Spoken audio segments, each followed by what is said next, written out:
Very good morning dear students. आज JAC model paper के class 12 mathematics के part 12 इस सेशन में आपका बहुत हार्दिक स्वागत है। ये देखिए, समय ज़्यादा नहीं लेते हुए हम डिस्कस करेंगे क्योंकि एकदम एग्जाम जो है सो सर पर है। आप इसमें एक दो बार इस वीडियो को देखोगे तो ये सब सारे क्वेश्चंस जो है सो आपसे सॉल्व होगा, इतना हमें उम्मीद है। और इसी के साथ हम शुरू करते हैं। देखिए, ये डिफिनिट इंटीग्रेशन का क्वेश्चन है, 42 नंबर मॉडल पेपर में है। 0 से π/2 sin x minus cos x upon 1 plus sine x into cos x.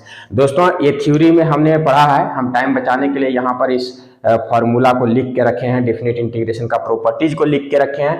ये तीन ही ऐसे, ये मेन जनरल जो है सो तीन प्रॉपर्टीज आपको हर हालत में दिमाग में सेट करके रखना है। यही तीन प्रॉपर्टी से 90% चांसेस जो है सो न्यूमेरिकल्स आते हैं और उससे आपको सॉल्व करना है। देखिए, सबसे पहला प्रॉपर्टी है कि 0 से a f x d x, तो इजकल टू क्या होता है 0 से ये एफ ए माइनस एक्स। अगर ये अपर लिमिट को यहाँ a माइनस एक्स करेंगे तो भी इसका इंटीग्रल करो चाहे इसका करो, दोनों का सेम आएगा। तो 0 से a f x d x is equal to 0 से a f a minus x d x. इस प्रॉपर्टी को याद रखोगे। सेकेंड प्रॉपर्टी इंपॉर्टेंट है कि माइनस ए से a f x d x बराबर क्या होता है कि देखो ये 0 आता है कब, जब ये f अगर एंगल में या यहाँ x के जगह माइनस एक्स को इनपुट करेंगे हम, तो ये माइनस बाहर आ जाता है। मतलब हम समझाने के लिए कह रहे थे ना कि थ्योरी बताते समय हम पढ़ाए थे कि जब हम इनपुट करते हैं x के जगह माइनस एक्स तो ये माइनस को नहीं रख पाता है, वोमिटिंग कर देता है। ओके, तो ये f माइनस एक्स अगर इनपुट करेंगे तो एफ एक्स के पहले माइनस आ जाएगा, मतलब इसी को हम लोग ऑड फंक्शन बोलते हैं। ठीक है, तो अगर ये ऑड फंक्शन है एफ एक्स तो ये क्या होगा, इसका इंटीग्रेशन डायरेक्ट 0 आपको लिखना है। अगर ये इवन फंक्शन है कि माइनस एफ एक्स, जैसे पुट करने से ये एफ एक्स आ जाता है। जैसे मान लो कि एक्स स्क्वायर है, कॉस एक्स है ना, तो इसमें माइनस कॉस एक्स के जगह कॉस माइनस एक्स रखेंगे तो प्लस कॉस एक्स हो जाता है। एक्स स्क्वायर है तो एक्स स्क्वायर के जगह देखो एक्स स्क्वायर है तो यहाँ पर अगर माइनस एक्स का स्क्वायर करेंगे तो ये प्लस एक्स स्क्वायर आ जाएगा।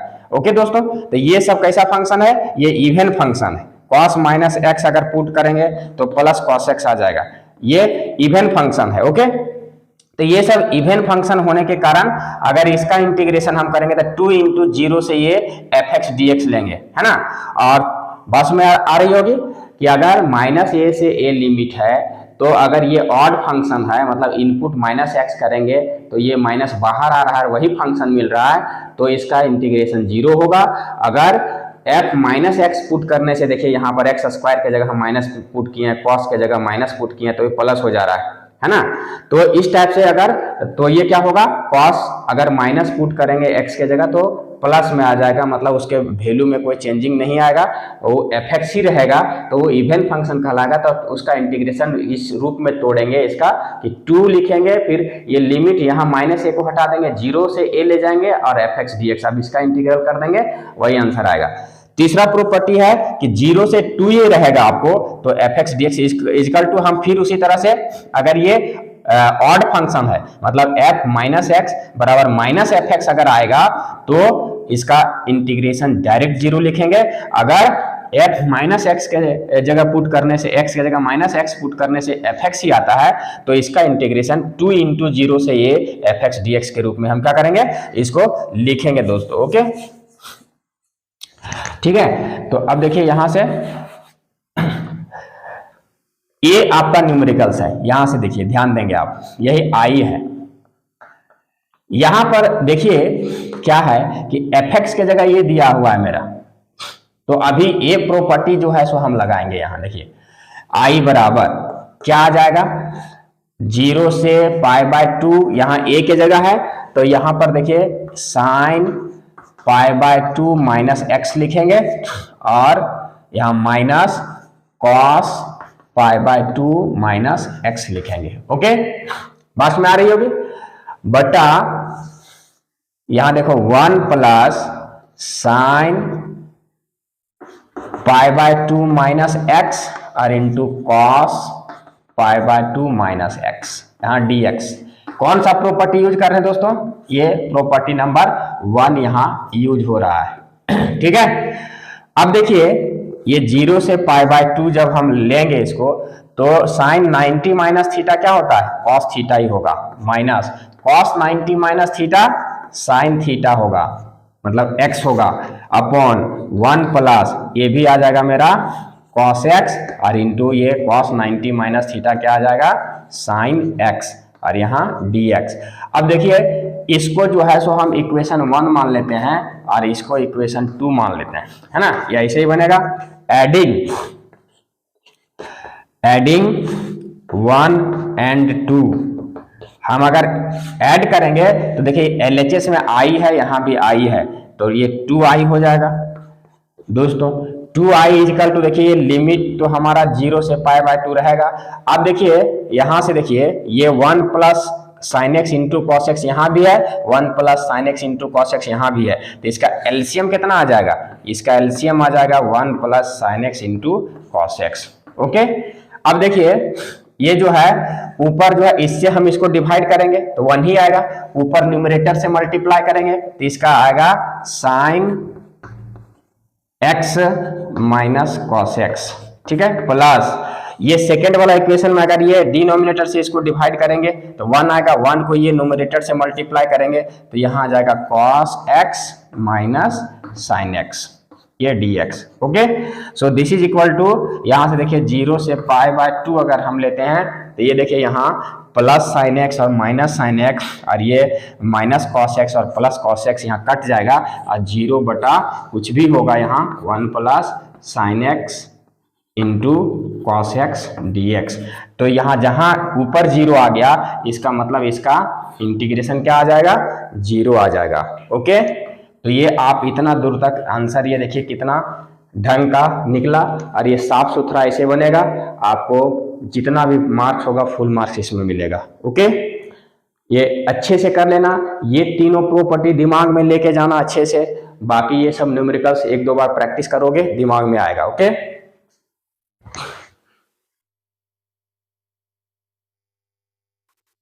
ये देखिए दोस्तों 43 नंबर क्वेश्चन है, using integration find the area of the parabola y square is equal to 16x and the line x is equal to 4। सबसे पहले देखिए ये एरिया बाउंडेड का क्वेश्चन है, ये बहुत अच्छे एक एक क्वेश्चन हमने बनवाया है, और उम्मीद है कि इसे देख करके आइडिया आपको आ जाएगा। एक बार जरूर आप रिवीजन करो, इस चैप्टर से एक क्वेश्चन जरूर रहेगा, है ना? तो देखो सबसे पहले हम इसमें क्या करते हैं कि ग्राफ ड्रॉ करते हैं, तो ये अच्छे से इसका सॉल्यूशंस निकलेगा। इसको सॉल्यूशन कैसे करेंगे? सबसे पहले इसका ग्राफ हम कैसे बनाएंगे? सो देखो, अगर ये x एक्सिस है, ये y एक्सिस है ना, ये ओरिजिन है, y square is equal to 16x दिया हुआ है, ये पाराबोला है ना? लेकिन ये किसके सिमेट्रिकल जाएगा? तो हमने बता रखा है कि अगर जिसमें आप ऑड पावर देखो, जैसे यहाँ पर देखो x है, जहां इवेन रहेगा y पर इवेन है तो उसके सिमेट्रिकल नहीं जाएगा। बात समझ आ रही है? अब जहां ऑड है x तो ये x के सिमेट्रिकल जाएगा, लेकिन अब देखना कि ये नेगेटिव डायरेक्शन में जाएगा या पॉजिटिव डायरेक्शन में। तो यहाँ तो प्लस साइन है, इसका मतलब ये पॉजिटिव डायरेक्शन में ऐसा, तो पाराबोला का ये जो है सो एकदम देख के ही पता कर लेना है कि ये सिमेट्रिकल देखो x के चला गया, है ना? ये देखो अब ये किसका आ गया? y square is equal to 16x का हमारा क्या बन गया? ये फिगर बन गया, पाराबोला बन गया। ये पाराबोला भी रहने दो। स्ट्रेट लाइन दिया हुआ x इजकल टू 4, तो देखो यहाँ पर ओरिजिन है तो 1 2 3 4 इधर ही कहीं आएगा 4, सपोज करो यहाँ आ रहा है x इजकल टू 4, तो इसका लाइन कैसे बनेगा? तो ये जो देखो ये जो है सो इस टाइप से अगर ड्रॉ करेंगे हम तो ये x इजकल टू 4 का ये ग्राफ बन गया, लाइन बन गया, है ना? हमको एरिया किसका निकालना है? तो देखो ये पार्ट का शेडेड पार्ट का निकालना है दोस्तों, तो ये बहुत अच्छे से आप समझना, आप एग्जाम में इसी तरह से एकदम बनाना फिगर, और ये देखो यही शेडेड पार्ट का एरिया हमको क्या करनी है? निकालनी है ना? वो है, इसका नाम हम A दे सकते हैं, यहाँ पर आपका B दे सकते हैं, और इसका नाम हम C दे सकते हैं, कुछ भी दे सकते हैं। तो इतना फिगर बनाने के बाद देखो ये अट्रैक्टिव भी लगने लगा।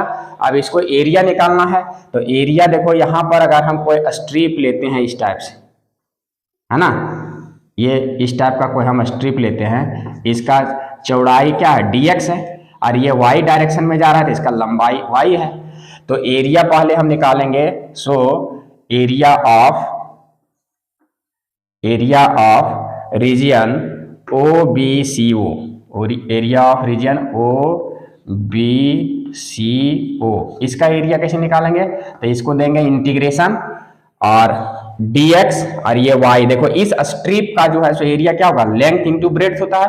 तो देखिए ये y है और ये dx है, तो यहाँ y इंटू dx। अब बात आती है कि अगर ऐसा स्ट्रिप है तो कहां से, यहां से ऐसा बहुत सारा स्ट्रिप यहां तक खींचा जा सकता है। तो ये लिमिट हम कहां से कहां तक लेंगे दोस्तों? x यहां पर देखो ओरिजिन से जा रहा है और कहां तक मैक्सिमम जा रहा है, 4 तक, तो इसका लिमिट हम लेंगे 0 से 4। अब देखिए जैसे ही ये आ गया 0 से 4 लिमिट और ये y, तो y को हम क्या करेंगे ना, क्योंकि यहाँ पर इंटीग्रेशन किसके रिस्पेक्ट में करना है, x के रिस्पेक्ट में, तो y को हम x के टर्म में चेंज कर देंगे, है ना। तो यहां से देखिए ये इक्वेशन से y square is equal to 16x है, ठीक है। तो y बराबर क्या हो जाएगा, अंडर रूट 16x और इंटू यहाँ dx। तो अब बताओ कि ये 16 का वर्गमूल कितना निकलेगा, 4, वो बाहर आ जाएगा और यहाँ से 0 से 4 रहेगा और यहाँ रूट x dx आ जाएगा। इसका स्क्वायर रूट ये वाला निकल गया, है ना। अब यहाँ से देखिए ये 4 आ गया। अब ये हम इसको इंटीग्रेशन जब करेंगे तो x पावर हाफ है, तो पावर हाफ प्लस 1 और बटा हाफ प्लस 1, और लिमिट कहाँ से कहाँ तक लगेगा, 0 से 4 तक लगेगा। ओके, तो अब देखिए इसको हम कैसे बनाएंगे, ये 4 और ये जुटेगा तो 2 1 जा 2 और एक 3/2, तो ये 3/2 आ जाएगा, तो ये पलट जाएगा, तो ये आ जाएगा 2/3 और x का भी पावर आ जाएगा यहाँ पर 3/2 और लिमिट रहेगा 0 से 4, है ना।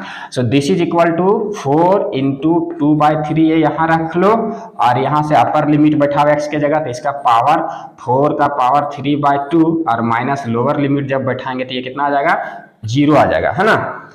अब देखो इसका कैलकुलेशन और फिर क्या आएगा, यहां से देखना, इतना करने के बाद ये आ जाएगा 4 दूना 8/3, और इसको जब हम कैसे तोड़ेंगे थोड़ा सा ध्यान देना।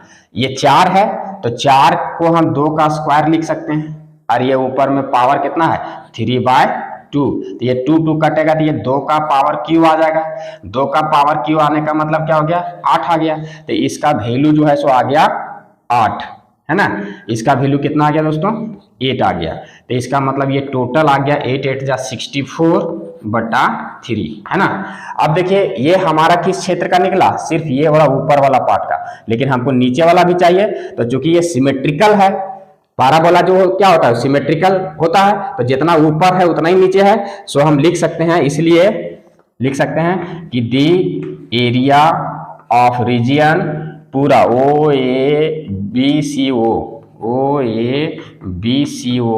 बराबर एरिया ऑफ, इसको 2 इंटू एरिया कर देते हैं, इतना पूरा का सिमेट्रिकल है तो 2 इंटू एरिया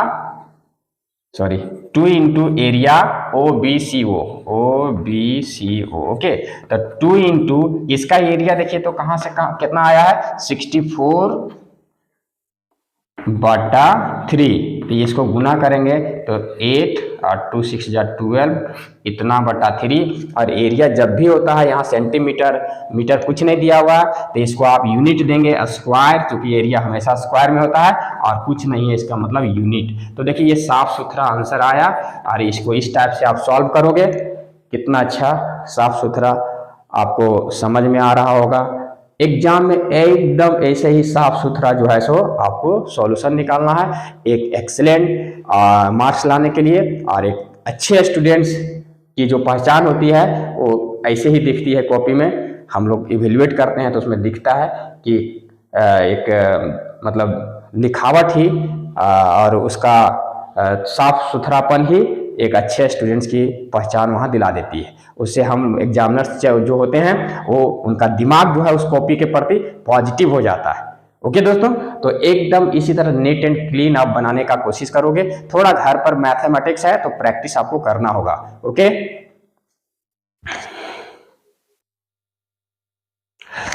तो ये मेरे डियर स्टूडेंट्स हम दो दो क्वेश्चन का 15-15 मिनट का वीडियो बना रहे हैं, इसलिए ताकि आप कभी भी बैठे खाना खाने के बाद सोने से पहले ये दो दो क्वेश्चन आप वीडियो देखोगे और इसका रिवीजन करोगे तो हमको लगता है कि ये हम ओवरव्यू जो है सो बता दे रहे हैं पूरा टॉपिक्स का, थोड़ा न्यूमेरिकल्स जो दिया हुआ है मॉडल सेट में उसको उससे आगे पीछे जो है सो थ्योरी उस टाइप का हम बता रहे हैं। हमको उम्मीद है कि ये आपको वीडियो पसंद आएगा। तो फिर मिलते हैं नेक्स्ट वीडियो के साथ। लाइक एंड सब्सक्राइब करना ना भूलें हमारे प्यारे मित्रों और दोस्तों, डियर स्टूडेंट्स। थैंक्स।